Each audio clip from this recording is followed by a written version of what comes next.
Hey everybody, welcome to the second video in the squat series. If you haven't already watched the first one, stop this one, go watch the other one. It's very important you understand the concept of active range of motion. So the next thing I'm going to show you, we're going to look at your feet.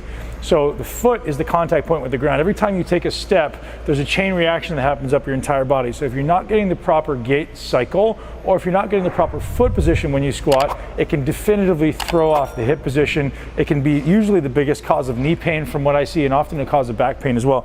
So when Will started training with me, his foot was very flat. His arch had sunken in. And if you just do that again, Will, cave in that arch. You see what happens to his knee? So go back to the now, so his kneecap kind of points out. Now drop him in. His kneecap dumps in. So he gets this internal rotation at the hips, and the kneecap dumps in. So if your foot is moving during a squat, it's going to start getting that knee to go outside of a hinge position. So it's very important that whatever position you choose at the bottom of the squat, it remains stable, it doesn't move around, and ideally we emphasize that arch. We really want to have a nice big arch, so we shift the weight on the outside of our feet. So what will we do? We're going to pull our toes up and really think about driving the ball of your foot into the ground. So he's trying to emphasize that arch. We're just really trying to push into it and shift the weight on the outside of your foot. Good, so now that should be your starting position from the foot. So if that can, the reason being, we're gonna prevent you from coming into internal rotation in your hip. If you're internally rotating at your hip, what usually happens is your knees will cave in, the hips will lock, you'll get lock in the front of the hip flexor, and then your lower back will start to hurt either now or eventually. So paying attention to your feet is a huge thing. So here's a few more tips when it comes to the feet. I like to pull my toes up really the whole time. I'm gonna shift between 3 points of contact. So you've got the ball of the foot here, you've got the outside of the foot here, and you got the heel. So I'm really trying to have equal distribution between those 3 points. So if you're looking at my feet, if I just pull my toes up, it looks like I'm just going straight. And then if I make 3 equal contact points, it's almost like an external rotation that actually happens at my hip joint.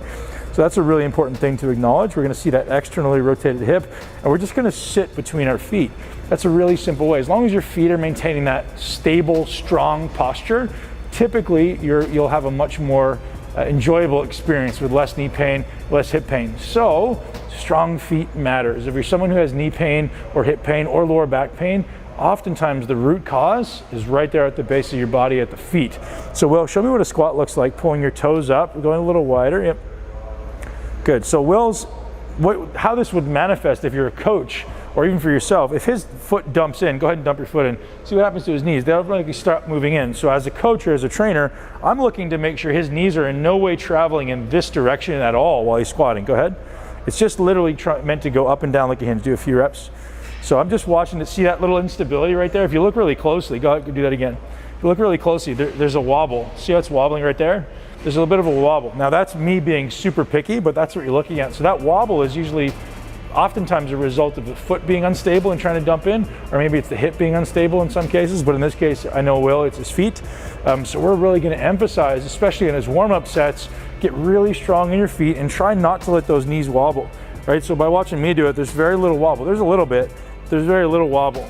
So I know I have relatively strong feet because I intentionally train them literally every day, whether it be with yoga or when I'm walking. I'm very conscious of spreading my toes, getting strong foot musculature, and walking with a proper gait cycle to strengthen my feet. I spend a lot of time barefoot, so my feet are definitely not a weak link in the chain, and you should aim to make yours less weak, or at least a strength, or at best a strength, to prevent that knee and hip pain when you're squatting.